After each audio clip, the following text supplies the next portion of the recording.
जादुई पुस्तकालय की रहस्यमय यात्रा। किसी समय की बात है। एक छोटे से गांव में आरव नाम का एक जिज्ञासु लड़का रहता था। उसे कहानियां और किताबें पढ़ने का बहुत शौक था, लेकिन उसके गांव में एकमात्र पुस्तकालय बहुत पुराना और सुनसान था। लोग कहते थे कि वहां अजीब अजीब घटनाएं होती हैं, लेकिन आरव को इन बातों पर विश्वास नहीं था। एक दिन जब वह पुस्तकालय पहुंचा, तो उसने देखा कि वहां धूल जमी हुई थी और किताबें बेतरतीब पड़ी थीं। वह एक पुरानी मोटी किताब उठाने लगा तो अचानक वह किताब चमकने लगी।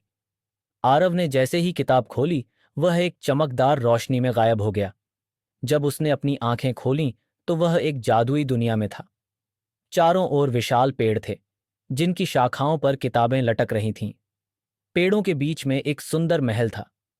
आरव को वहां एक बूढ़े आदमी से मुलाकात हुई, जिसने खुद को ज्ञान के संरक्षक बताया। उसने कहा, तुमने वह जादुई किताब खोल ली है जो इस दुनिया में केवल सच्चे ज्ञान की तलाश करने वालों को लाती है। लेकिन यहां से वापस जाने के लिए तुम्हें 3 परीक्षाएं पास करनी होंगी। पहली परीक्षा, शब्दों का पुल। आरव को एक गहरी खाई पार करनी थी। वहां पुल की जगह हवाई शब्द हवा में तैर रहे थे। संरक्षक ने कहा, तुम्हें सही शब्दों का चयन करके पुल बनाना होगा। आरव ने अपने ज्ञान का उपयोग करते हुए किताबों में सीखे शब्दों को जोड़ना शुरू किया।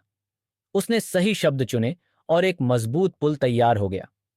दूसरी परीक्षा, समय की दौड़। दूसरी परीक्षा में उसे एक घड़ी मिली, जिसमें समय बहुत तेजी से गुजर रहा था। वहां एक दरवाजा था, जो तभी खुलेगा जब वह समय के भीतर सही पहेली सुलझा लेगा। पहेली थी, जिसके बिना रात अधूरी और दिन अधूरा।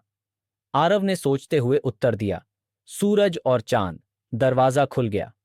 तीसरी परीक्षा, दिल की सच्चाई। अंत में उसे एक जादुई दर्पण के सामने खड़ा किया गया। दर्पण ने उससे कहा, अपने सबसे बड़े डर का सामना करो। आरव को एहसास हुआ कि वह असफल होने से डरता था। उसने साहस जुटाया और कहा, मैं असफल हो सकता हूं, लेकिन कोशिश करना नहीं छोड़ूंगा। यह सुनते ही दर्पण टूट गया और वह वापस पुस्तकालय में लौट आया। अब वह समझ चुका था कि सच्चा जादू ज्ञान और साहस में है। वह गांव लौटा और वहां के बच्चों को पढ़ाने और प्रेरित करने लगा। उस जादुई पुस्तकालय का रहस्य हमेशा के लिए उसके दिल में रहा,